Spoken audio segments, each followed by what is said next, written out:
Hey there, welcome back to my channel, LeeBeeBuilds. If you're new here, hi, my name is Aaliyah and I like to play The Sims.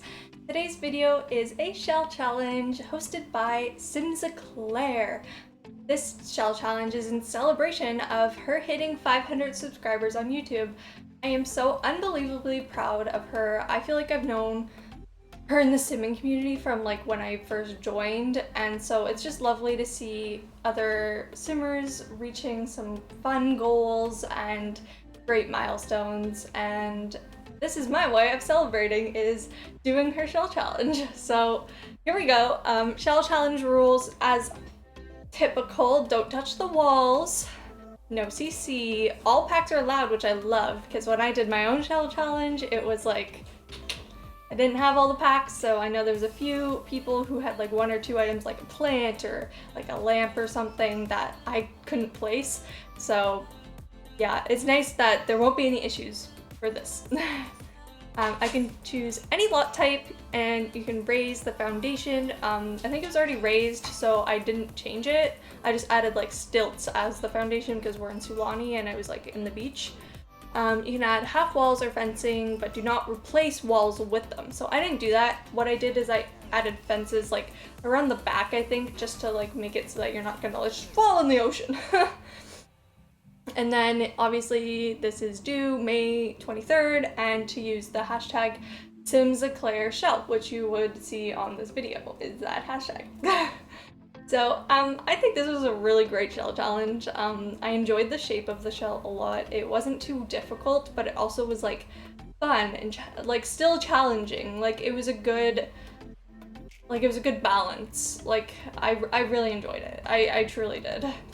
And so I kind of already decorated the outside a little bit with like the wallpapers and the doors and the windows. I used a lot of Snowy Escape for the exterior, so if anyone wants to download this, you kind of need Snowy Escape because I think almost all the windows are Snowy Escape except for a few base game ones. So yeah, lots of Snowy Escape here. I don't know, I just love the pack. I think it's so beautiful, and even the kitchen, instead of using the Island Living counters, I use the Snowy Escape like kitchen stuff. So yeah, this is a very Snowy Escape house on the beach. So yeah, as you can see, I did use those countertops here, and because I wanted the open shelves, but I did flip a few of them around just to be like, oh, they're closed, some of them have doors, and so that was kind of the idea there.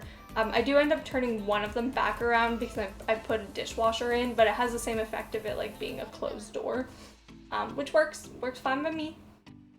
And this house is pretty family friendly, not necessarily toddler friendly, but it is like family friendly. I imagine there being like a mom and dad and 2 kids or something like that. So there is a kid's bedroom, but it's actually like they share a bedroom. So there's only 2 bedrooms, but there's space for like 4 Sims. And so I imagine that maybe it was like twin girls is really what I was imagining, and they are like at the child age and they live together in the same room and they have plenty of items in the room. I thoroughly love, I love their room. I think it's beautiful. I think it's a great kids room. So I'm pretty proud of that one. I'm even proud of this kitchen. Like I think I cluttered it quite nicely, considering it can be pretty repetitive with the open shelving, trying to find items to put them in, but I think I did pretty good at it, and overall I'm pretty proud of this house. So let me know in the comments down below what you think about this, what I did with the shell, and do you think it looks good in Sulani? Because I think this lot looks really good in Sulani. I think it was a good choice to bring it here. I'm excited to see what other people have done, to see where they've put it, because now all I can imagine is it being in Sulani. So yeah, I'm very curious to see what everyone else did. But yeah, let me know what you guys think. And if you like this video and this build, you can hit that like button. I would really appreciate it. And if you haven't already, definitely hit that subscribe button so you can see all of my future builds and videos. I would greatly appreciate it. But anyways, back to the build. This here is the living room, and I just cluttered it with a bunch of different kids items to make it really known like this is a family that lives here, because I feel like I often don't do that, and I think I say that for every time I do include families in my build, but I'm really trying to be more conscious of family gameplay and not just a random house. Like, when I have kids in the house, there should be toys everywhere, not just in their rooms. So that's kind of what I'm trying to remember to do more often. So that's kind of why that's like that. Back into the kitchen, we have this little cooking or tea station, it looks like, actually, but could be any appliance you want if you want to switch it out. Maybe the popcorn machine would be good. That'd be cute. But I put tea there, and it's just like it's like a little pantry sort of thing. And then this is the bathroom here. There's 2 bathrooms in the house. There's one in like where the bedrooms are, but this one's down here where like all the like living spaces are in the community, or communal spaces, not community. Sounds a little weird because it's like a house. And then over here we've got our little office, and I sized down one of the tables and put like the computer on it, and then used shelves as the desktop. I think the shelves are from Snowy Escape as well, so even more Snowy Escape in this build. I honestly used it a lot. It's actually a really good pack for build buy if anyone's thinking about getting it. It's got pretty good like windows, and just like it's good. It's a good pack for build buy. Gameplay was fun too. Honestly, it's a good pack.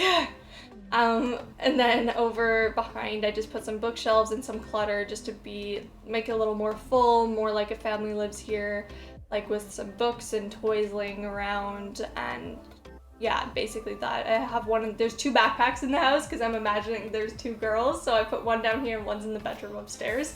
So look at that realism, only 2 backpacks for 2 kids. What?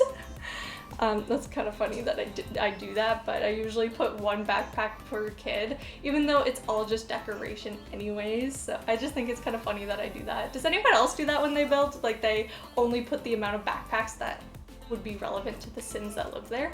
Because that's what I do. And then over on the other side of this little room, there's like a little laundry area, and this laundry area is very cute. Like, I want it. I think it's very nice, and it's like pretty open to like the ocean. You've got these big wide doors that came from Snowy Escape again, and you can walk out onto the deck easily. You'll see later that I do put a wash line out there, or like a drying line out there as well. So it's pretty easy access to walk out and hang up your Sims clothes if you want to not use the dryer, for example.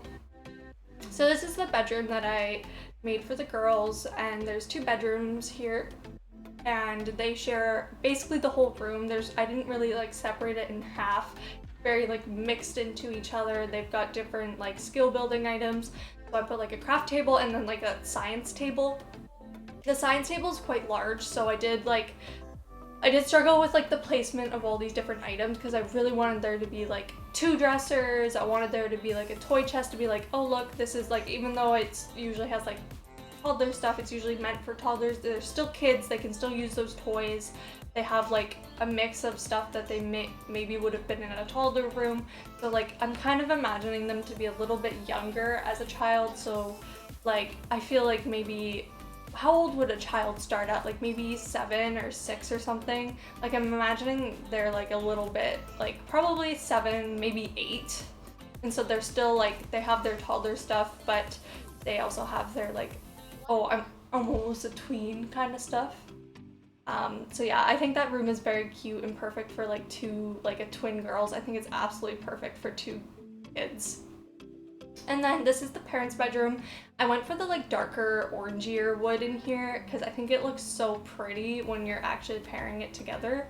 And the green cover is so cute for like the amount of plants that are in this house. It's actually beautiful. This is probably one of my favorite parents' bedrooms I've done. My dog just barked, I don't know why.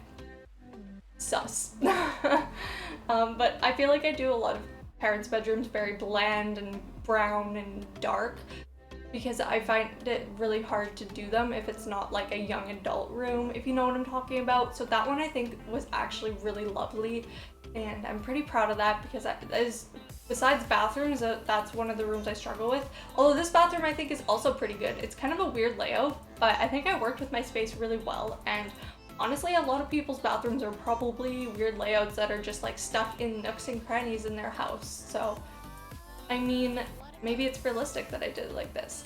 I did later put these like laundry baskets around. You didn't see it when I did the rooms, but there are laundry baskets in like every room as well as in the bathroom there.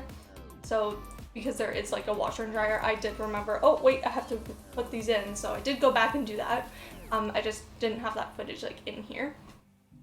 And then I kind of struggled with this space up here. It's kind of weird. So around the staircase, there was like just like a thin little pathway that kind of went on either side. So I didn't know what to do about that. So I just kind of lined it with plants. I was like, sure, they just have like a random indoor garden inside. Yeah, sure. And so that's kind of what I did there. And I think it looks kind of cool. I'm not sure if it's realistic for a house. I feel like a normal house would probably just have nothing there. It would be empty.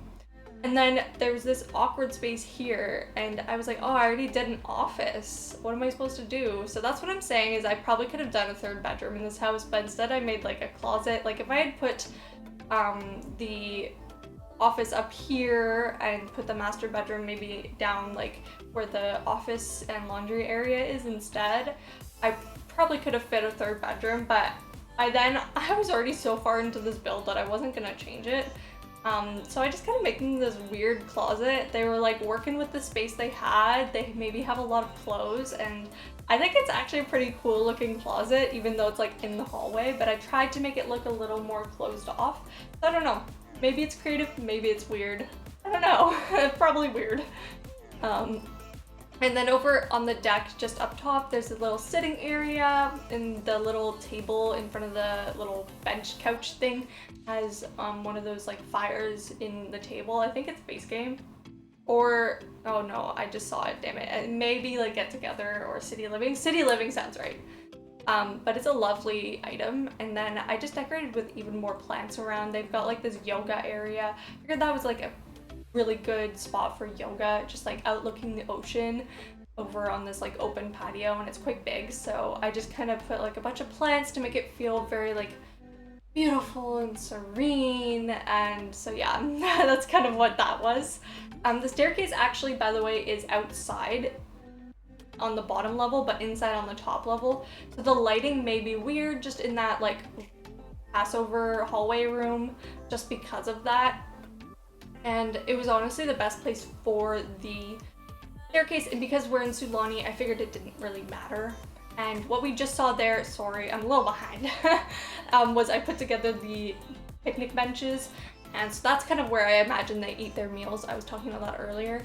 And then out here, I just kind of set up a little like sun tanning area, and then over there in the little extra room that was off of the build, I made it into like a little covered pergola that they could sit out and like maybe have some night drinks, because there's a little bar if they have friends over. Honestly, this whole like backyard deck area is like an entertainer's dream. So I think that instead of having a third kid in a third bedroom, they use their money on making an entertainer's oasis, because I think this is an amazing backyard. I put that in quotes because it's kind of weird. It's like on the ocean. It's like a back deck, I guess. But and then we've got this here, which is just like a little seating area, and I love those couches in between there because they like fit perfectly from wall to wall. So I thought it was absolutely perfect, and I think it's a very cute little area to sit. And I really enjoyed this shell challenge. I thought it was an amazing shape. I think I did well with it as well. I always say stuff like that and then I'm like, I'm weird. But we are going to be going into the tour in just a moment, so I just want to say thank you so much for watching this video. We're just going to see the landscaping before we end, but we're going to go into the tour, and I will see you guys for my next video. And thank you guys so much for all your love and support. So bye-bye, everyone.